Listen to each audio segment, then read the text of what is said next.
Well, good morning, everyone, and welcome to the Fiber Broadband Association's Fiber for Breakfast. We're now in our second episode of 2024, and I'm in Nashville today with the team planning for Fiber Connect 2024, which will be held here at the Gaylord on July 28th to 31st. But hey, before we kick off, I'd like to thank Wesco, the platinum sponsor of Fiber for Breakfast.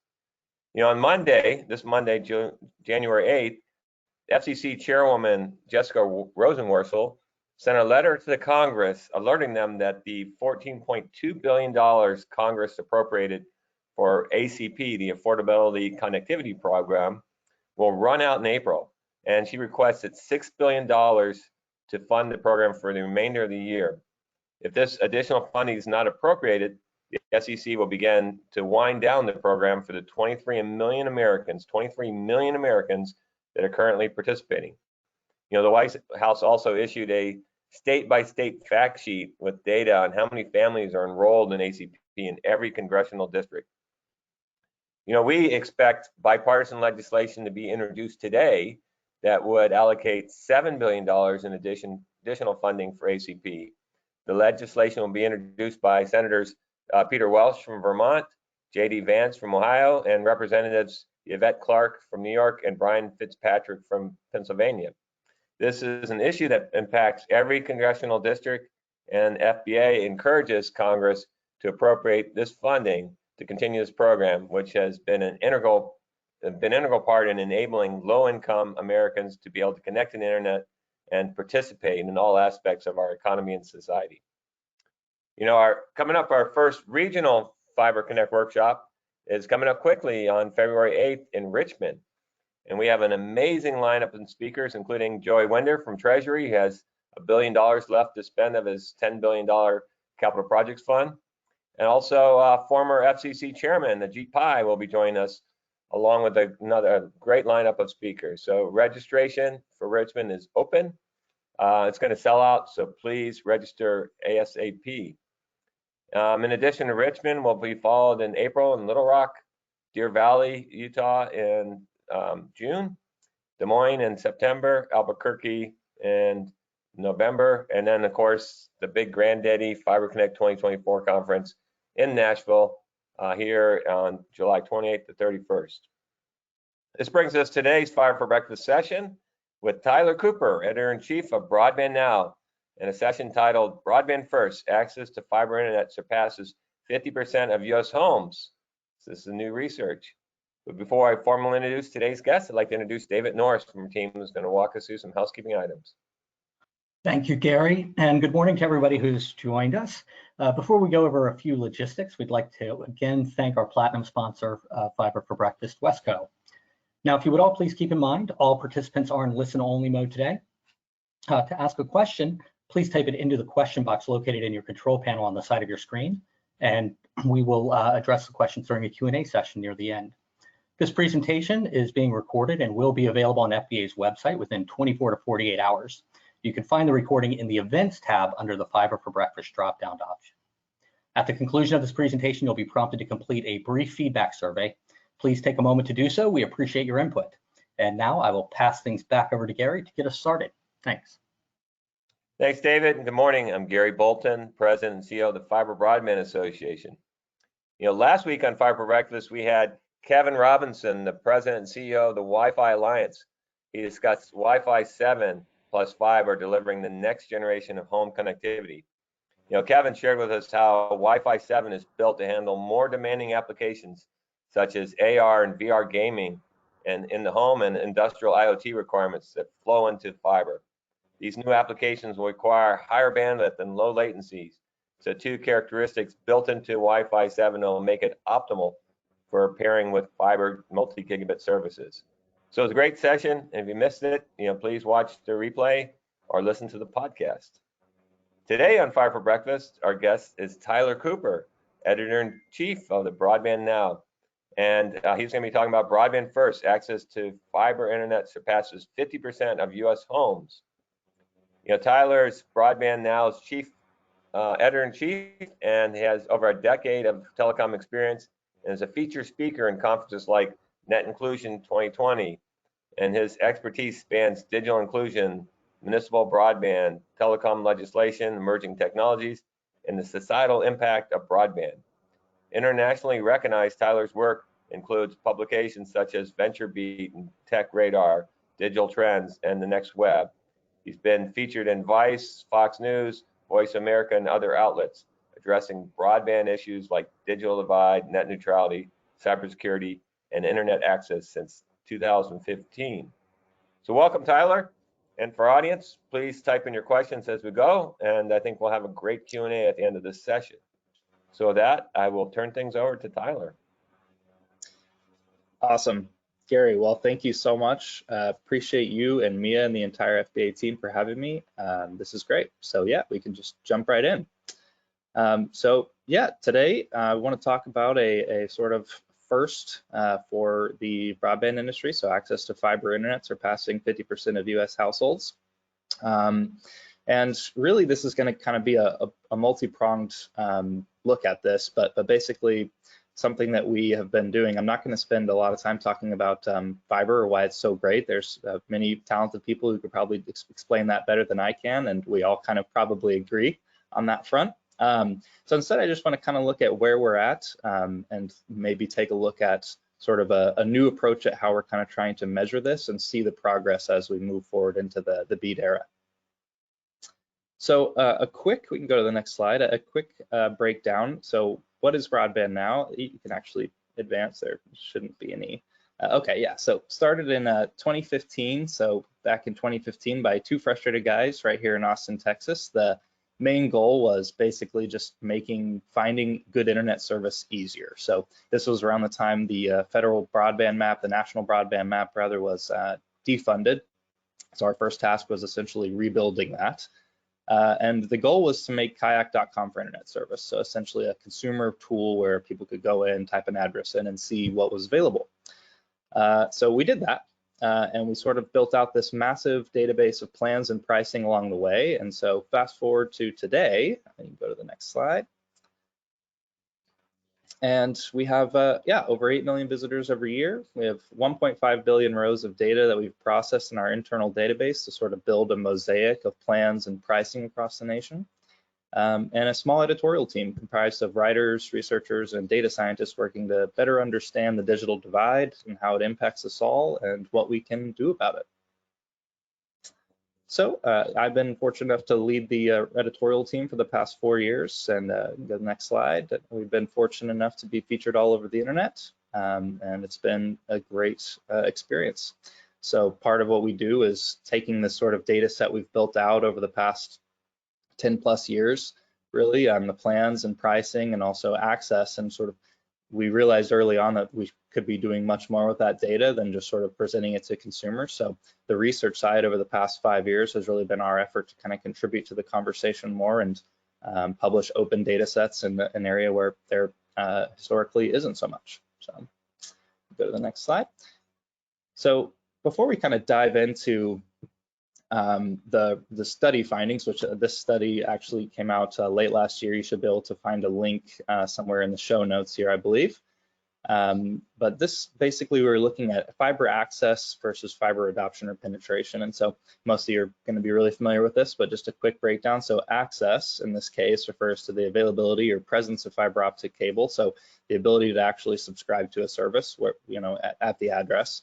Versus penetration or adoption in this case quantifies the adoption rate of fiber. So the proportion of population that actually uses or subscribes to fiber optic out of those with access. So a high penetration rate in an area with ample fiber access suggests that much of the population is leveraging the technology that's available to them. So with that little bit of level setting out of the way, you can go to the next slide. Thank you. So measuring broadband penetration is difficult. There's a variety of approaches that people have taken that are sort of well documented and well established. We're kind of trying something new this year. So essentially what we've done is we've created a machine learning algorithm that is capable of inputting raw speed test data at scale and determining which of the tests will run on a fiber connection due to the unique performance benchmark the technology exhibits. So symmetrical upload, download, latency, round trip time.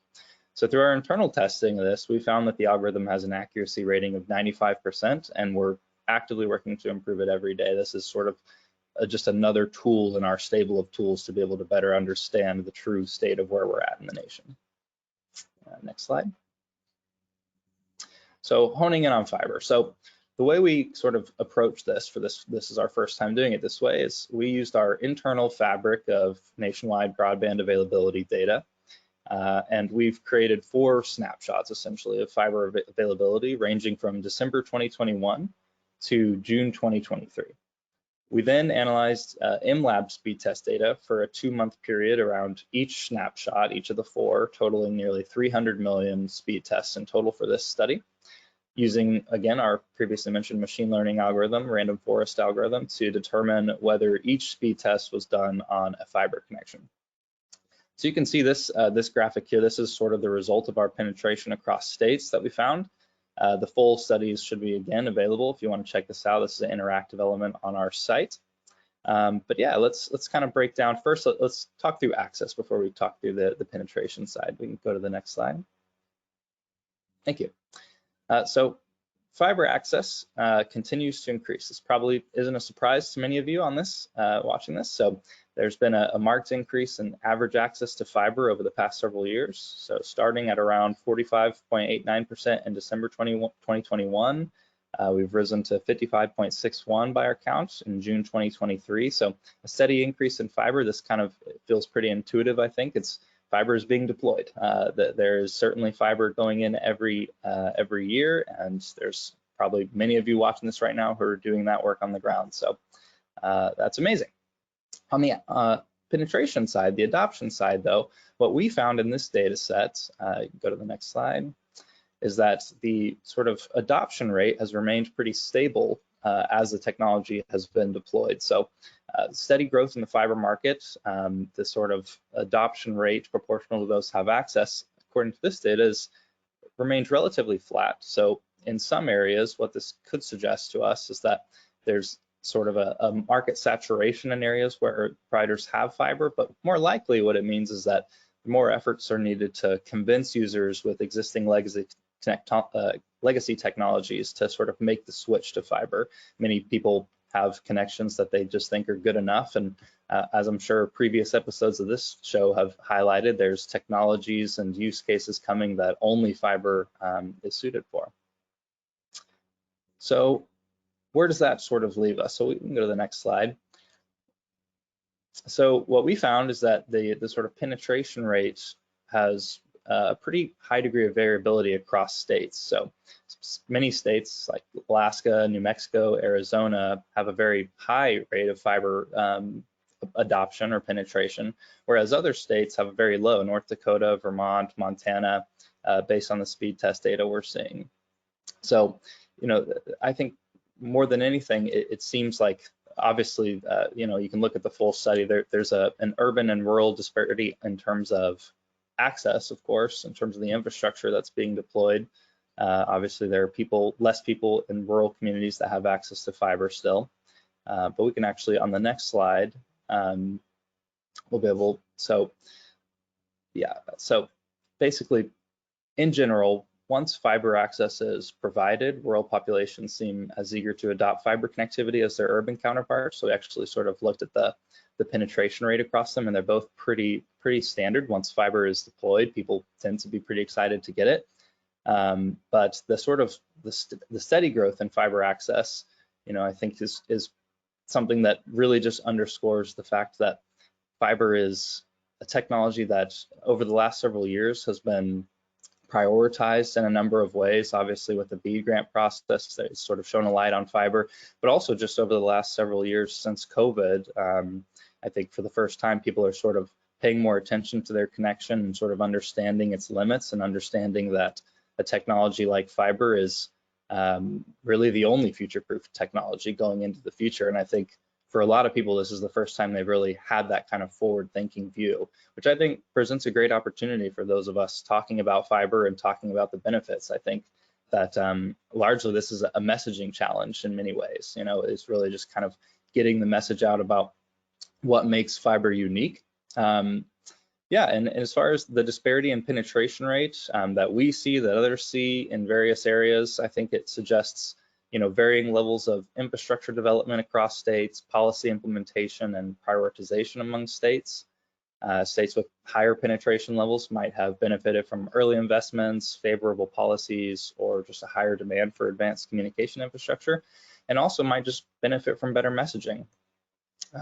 So yeah, looking forward to the future, I think what this signals is efforts to deploy fiber, again, are largely effective. It's happening all around the country every single day. But we probably need to be doing more to educate consumers on the unique advantages and longevity needed, so that way we can sort of continue to increase. I think over the next several years, we'll see fiber adoption explode, is my personal opinion. I think that as more and more consumers sort of become privy to some of the world-changing, frankly, technologies that are being deployed today and in the next 5-10 years, I think more people than ever will sort of become cognizant of the limitations of their technology and what they're using. And I think it's all of our responsibility to help get that message out and help consumers understand why fiber is the way forward.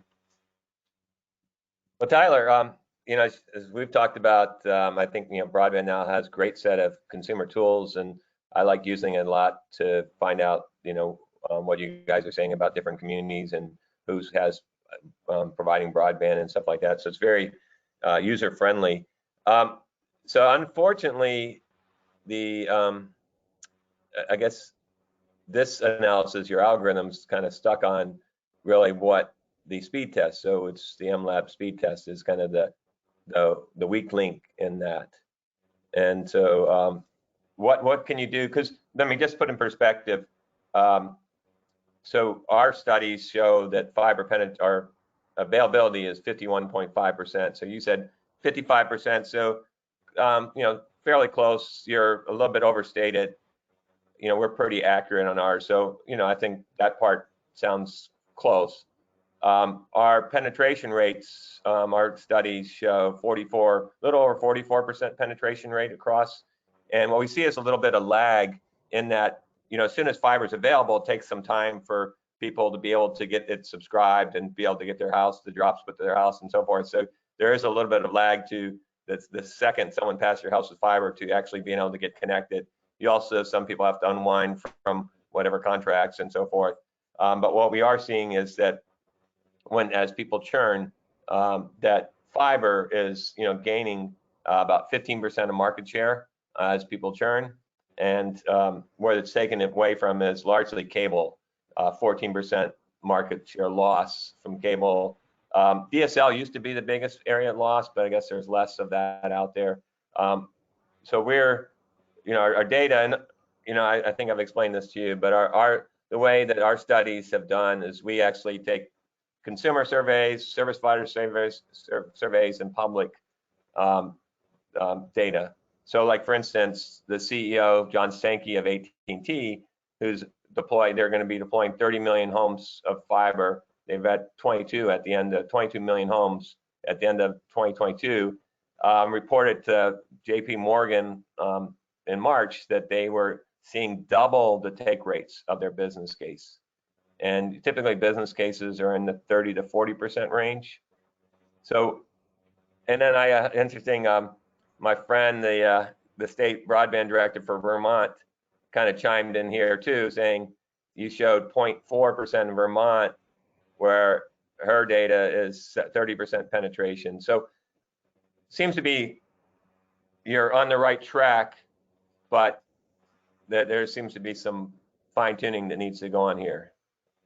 Yeah, certainly. I mean, first of all, everything you just said, absolutely valid, 100%. I think that the big approach here that we're doing at the state level is really trying to figure out how to use different sort of openly publicly available data sets to kind of process this. So obviously what we're looking at is, again, through MLab data, what we're seeing sort of pruning out speed test data and figuring out what the technology is. It's a different approach, and absolutely, I think there's more work to be done on the state level trying to figure out, first of all, how to increase that sample size on a state-by-state level to sort of get better results. It's interesting. I'd actually really love to connect and maybe see a little more about how Vermont is approaching that, because that's a big difference, and I think that it's well worth looking into and kind of bringing back to the team. But the basic idea here was that we're historically pretty focused on the access side, I think, as far as our data and our tools go. So most of what we do is sort of specifically geared around helping consumers figure out what's available. So, trying to figure out sort of penetration and adoption.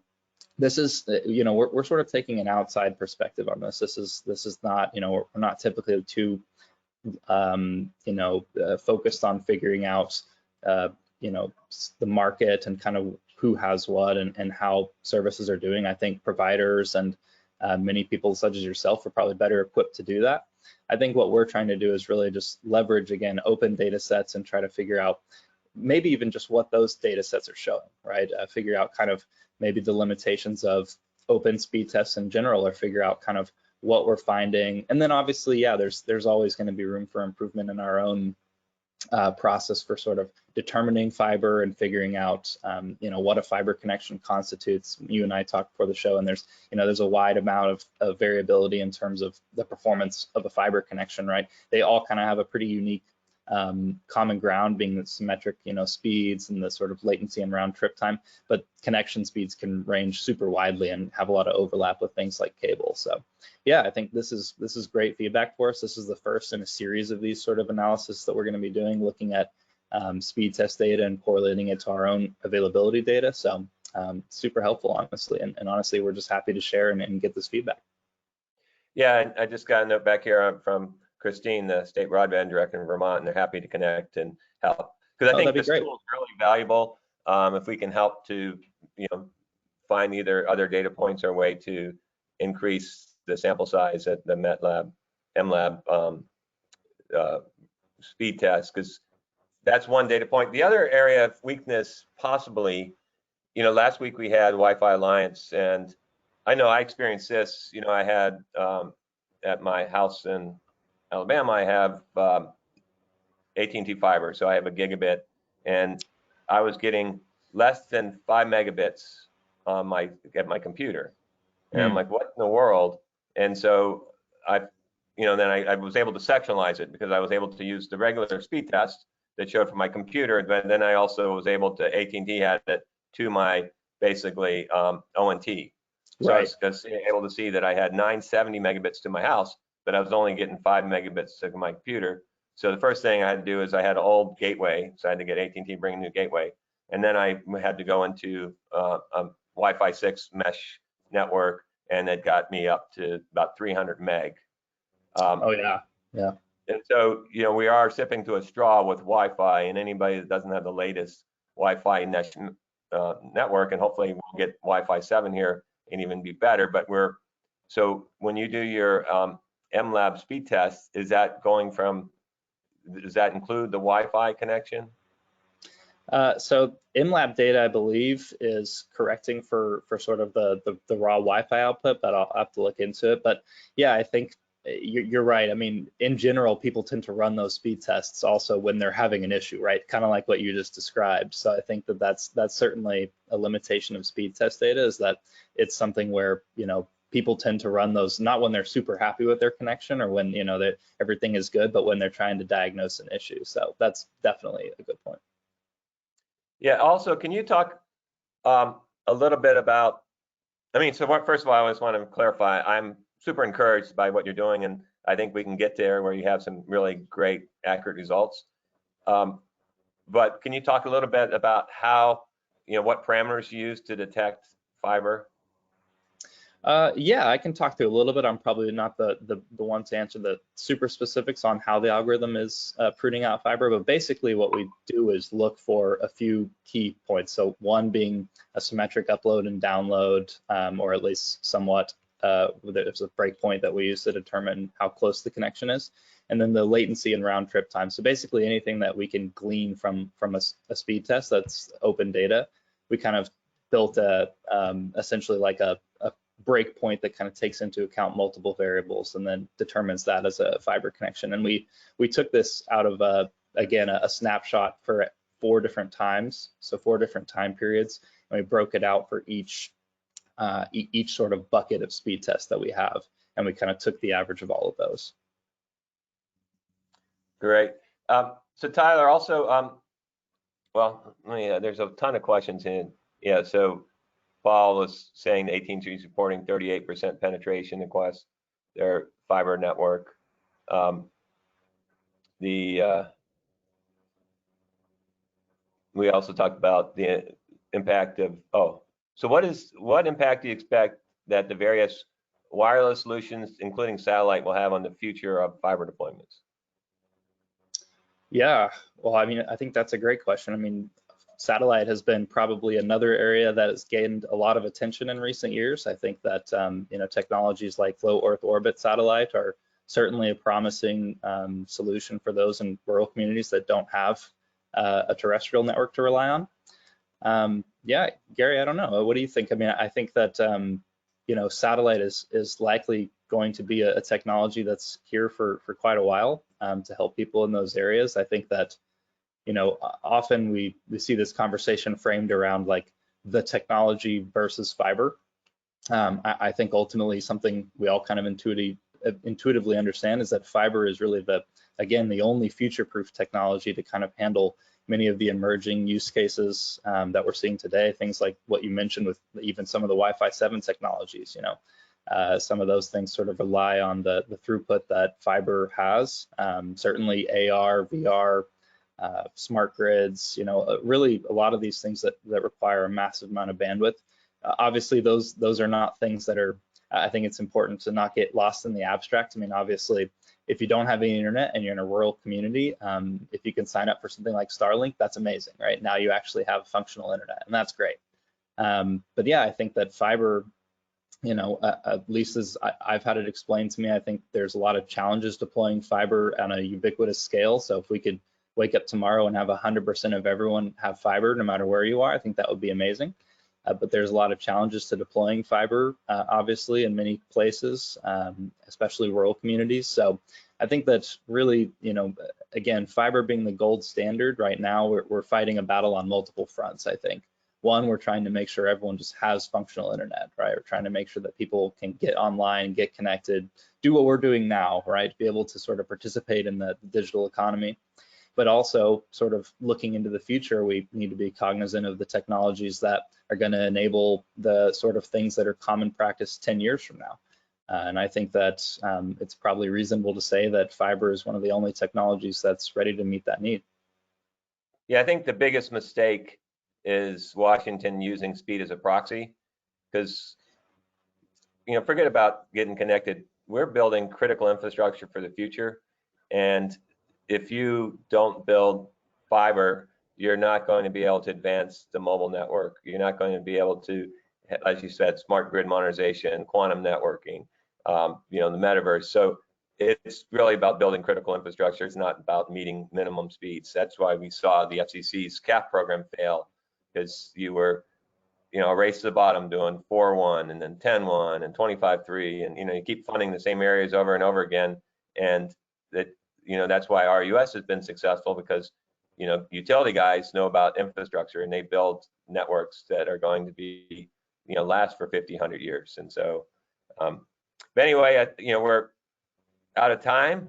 But Tyler, again, I'm real excited about the work that you guys are doing at Broadband now. And I think, you know, as we do iterations, I mean, obviously our methodology has been used over 20 years, so we've honed it out, and so we have a good baseline. But I think, you know, looking at public data and also, you know, our data, you guys can kind of continue to hone this methodology, and I think the tool is very valuable. So I really appreciate that, and thanks for sharing your expertise and what you guys are working on. Also, hope you guys join us next Wednesday. We're going to have Joey Winder, my buddy from U.S. Treasury, with $10 billion. He still has $1 billion left to give out. And he's also going to be in our Richmond event, but he's going to be talking about making a down payment on the administration's goal of affordable, reliable, high-speed internet for all. So you're not going to want to miss that. And I'll see you guys all next Wednesday. Thanks so much, Gary.